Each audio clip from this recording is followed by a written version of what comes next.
নমস্কার বন্ধুরা, সকলকে স্বাগত জানাচ্ছি। আশা করছি সবাই ভালো আছেন। আজকে আমি শীতকালের স্পেশাল নতুন ছোট আলু দিয়ে আমিষভাবে অসাধারণ স্বাদের আলুর দম তৈরি করে দেখাচ্ছি।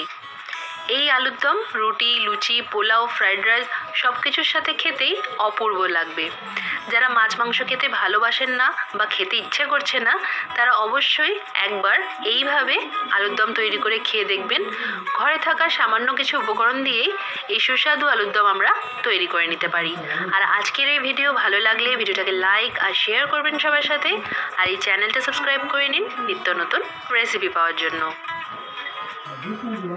এখানে আমি 1 কেজি নতুন ছোট আলু নিয়েছি। আলুগুলোকে আমি 2-3 বার জল দিয়ে ভালো করে কষলে ধুয়ে নিয়েছি। এবার আলুগুলোকে আমরা সেদ্ধ করে নেব। এই আলু যেহেতু রান্না হতে একটু সময় বেশি লাগে, তাই এটাকে সেদ্ধ করে নিয়ে রান্না করলে স্বাদটা বেশি ভালো হবে।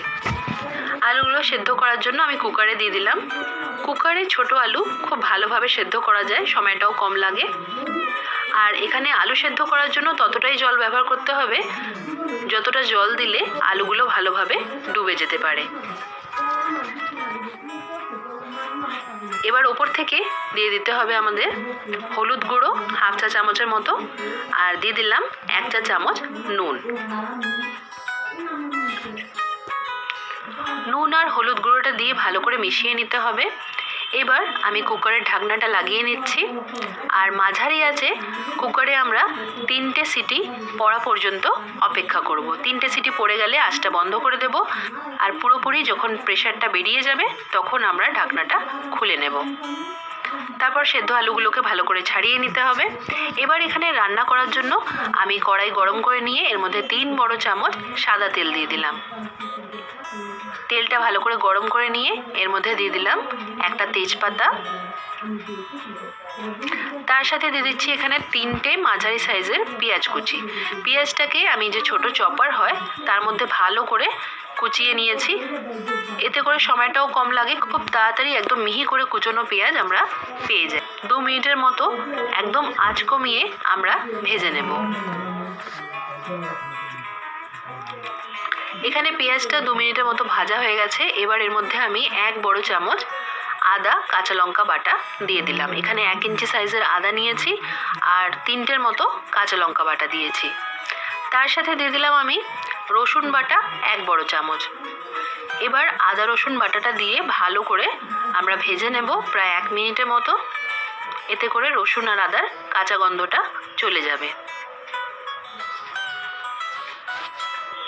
1 মিনিটের মতো আদা রসুন বাটার সাথে ভালো করে ভেজে নিয়েছি। এবার এর মধ্যে দিয়ে দিচ্ছি আমি হলুদ গুঁড়ো 1 বড় চামচ। এবার দিয়ে দিচ্ছি 1 চা চামচ নর্মাল লঙ্কার গুঁড়ো, 1/2 চা চামচ এখানে কাশ্মীরি লঙ্কার গুঁড়ো দিয়ে দিলাম। কাশ্মীরি লঙ্কার গুঁড়োটা দিলে আলুর দমের কালারটা খুব সুন্দর হবে। আর আমি আদার সাথে কাঁচা লঙ্কা বাটা দিয়েছিলাম, তাই এখানে বুঝে আমাদের লঙ্কা গুঁড়ো দিতে হবে।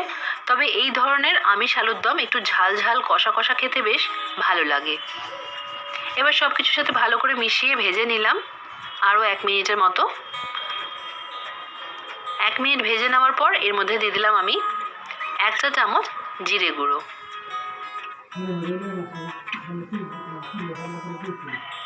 এবার দিয়ে দিচ্ছি 1 বড় চামচ ধনে গুঁড়ো। জিরে আর ধনে গুঁড়োটা বাকি মশলার সাথে ভালো করে